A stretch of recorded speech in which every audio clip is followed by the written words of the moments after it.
Ini untuk itu Pak Deddy Sitorus dipersilakan.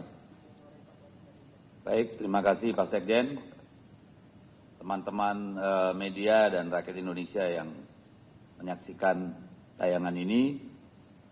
Kami ingin mendahului dengan menyampaikan apa yang sudah diliput oleh media tentang potensi kecurangan di 9 daerah. Ini salah seorang pakar hukum tata negara. Mereka menyampaikan ada 9 daerah yang rawan terhadap penyalahgunaan kekuasaan oleh para pejabat gubernur. Ya, mereka sebut Sumatera Utara, Jawa Barat, Jawa Tengah, Bali, Papua, NTT, Sulawesi Selatan, Sulawesi Tenggara, dan Kalimantan Barat, Sulawesi Utara. Dan ternyata lebih dari situ masih ada daerah-daerah lain yang sangat kental intervensi aparat yang tidak disebutkan oleh mereka dan kemudian kami alami. Di sana misalnya Banten, ada Banten, ya, juga ada daerah lain juga seperti Lampung dan Kepulauan Riau. Tadi sudah disampaikan oleh Mas Sekjen, ini ada segitiga yang kami sampaikan.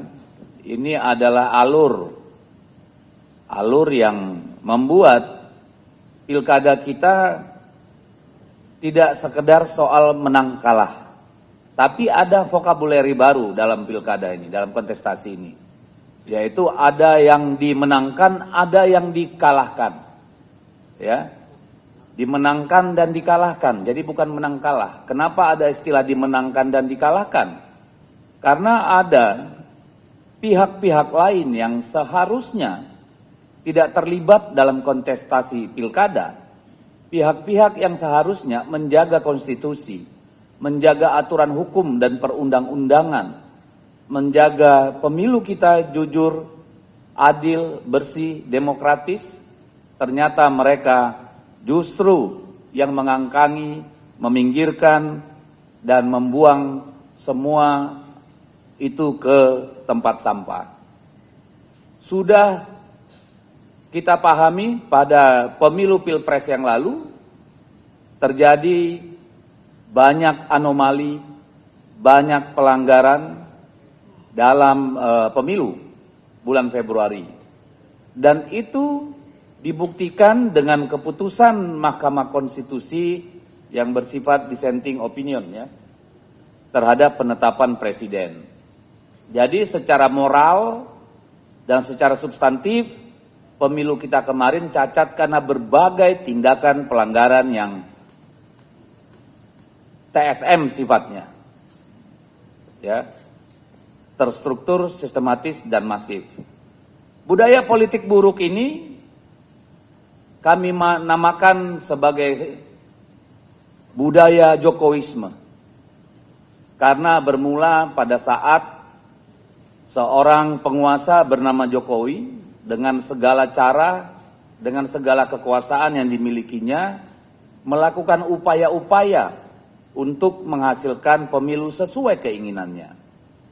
Apakah target, sasaran dari kegiatan itu adalah seluruh populasi pemilih? Sudah tentu tidak. Tetapi didesain untuk jumlah persentase yang memadai agar agenda mereka tercapai. Nah, bagaimana politik ala Jokowisme yang merupakan sisi gelap demokrasi ini bisa bekerja? Dia tentu membutuhkan instrumen. Apa instrumen yang dipakai dengan politik pemilu ala Jokowisme ini? Tentu sesuatu yang sangat besar, berjaringan kuat, punya kemampuan untuk melakukan penggalangan dana, penggalangan kelompok-kelompok tertentu yang sudah menjadi pengetahuan publik. Sekarang kita mengenal Partai Coklat. Partai Coklat sudah menjadi kosakata baru dalam politik Indonesia, sudah dibicarakan oleh media massa. Tadi sudah disebut di dalam bocor halus, sudah disebutkan di dalam gedung DPR, baik Komisi 2 maupun Komisi 3 juga sudah mensinyalir masalah ini. Jadi ini bukan sesuatu yang baru.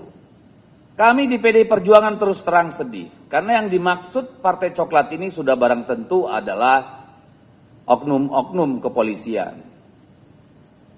Cuma karena tidak hanya satu tempat, mungkin sebaiknya kita tidak menyebut oknum-oknum, tapi ini sudah sesuatu yang bersifat garis komando. Dan saya kira pemegang kuncinya adalah Listio Sigit. Beliau bertanggung jawab terhadap institusi yang dia kendalikan, yang dia pimpin, yang ternyata merupakan bagian dari kerusakan demokrasi kita. Ini tanggung jawab yang saya kira harus dipikul sepanjang sejarah nanti. Kawan-kawan PDI Perjuangan, Ibu Presiden kelima, Ibu Megawati Soekarno Putri adalah orang yang memisahkan Kepolisian Republik Indonesia dari Angkatan Bersenjata Republik Indonesia setelah reformasi. Dengan harapan institusi kepolisian menjadi instrumen negara untuk menegakkan hukum dan perundang-undangan, menjaga keselamatan rakyat, melayani, to serve and to protect. Tetapi yang terjadi tidak saja pada pemilu presiden dan legislatif, lebih parah lagi pada pemilu kada yang lalu. Di Komisi 3 kemarin secara telanjang hal itu diangkat oleh salah satu anggota DPR RI di depan Listio Sigit. Dan saya kira itu tidak bermakna apa-apa, karena kemudian kita tahu sampai 27 sampai menjelang TPS tutup masih terjadi serangkaian aksi-aksi di berbagai tempat untuk mempengaruhi hasil pemilu. Dan ini membawa kami kepada pemikiran, meskipun tidak semua bayangkari negara yang ada di Kepolisian Negara Republik Indonesia setuju dengan tindakan Jenderal Listio, Bayangkara Negara. Tetapi perlu diketahui bahwa kami sudah sedang mendalami kemungkinan untuk mendorong kembali agar Kepolisian Negara Republik Indonesia kembali di bawah kendali Panglima TNI. Atau agar Kepolisian Republik Indonesia dikembalikan ke bawah Kementerian Dalam Negeri. Tugas polisi mungkin jika nanti DPR bersama-sama bisa menyetujui, menjaga lalu lintas kita supaya aman dan lancar. Berpatroli keliling dari rumah ke rumah agar masyarakat tidur dengan nyenyak. Ada bagian reserse yang bertugas mengusut, mengurai, melaporkan, menyelesaikan kasus-kasus kejahatan untuk sampai ke pengadilan. Di luar itu saya kira tidak perlu lagi. Karena negara ini sudah banyak institusi yang bisa dipakai untuk menegakkan hukum. Jadi polisi fokus pada sana. Itulah refleksi kami terhadap institusi kepolisian. Dan ini bukan lahir dari rasa benci. Ibu Megawati Soekarno Putri lah yang melakukan kebijakan untuk memisah kepolisian sehingga bisa seberwibawa yang sekarang. Tetapi ternyata dari apa yang terjadi, dari laporan yang kami diterima, dari pemahaman masyarakat banyak, bahkan termasuk di gedung DPR, justru kepolisian menjadi masalah bagi demokrasi kita. Dan ini sebenarnya kesempatan untuk refleksi bagi seluruh bayangkara negara di institusi kepolisian. Bagaimana begitu marak kasus terkait narkoba, penembakan rakyat tidak bersalah, bahkan jenderal polisi bisa menembak ajudannya, sesama polisi saling tembak, ada masalah yang mendalam dalam institusi kepolisian, masih sempat-sempat cawe-cawe dalam pilkada. Dan itu terjadi mayoritas pada masa kepemimpinan Listio Sigit. Kami menyerukan seluruh bayangkara negara yang ada di institusi kepolisian. Selamatkan institusi Anda. Jangan biarkan dibawa terpuruk, jatuh ke dalam lumpur oleh seorang Listio Sigit. Kami tidak perlu menyebutkan di mana saja kasus itu. Itu nanti akan menjadi bahan pembuktian di sidang. Tapi kami ingin menyampaikan kepada seluruh rakyat, ada seorang Listio Sigit yang harus bertanggung jawab atas apa yang terjadi belakangan ini.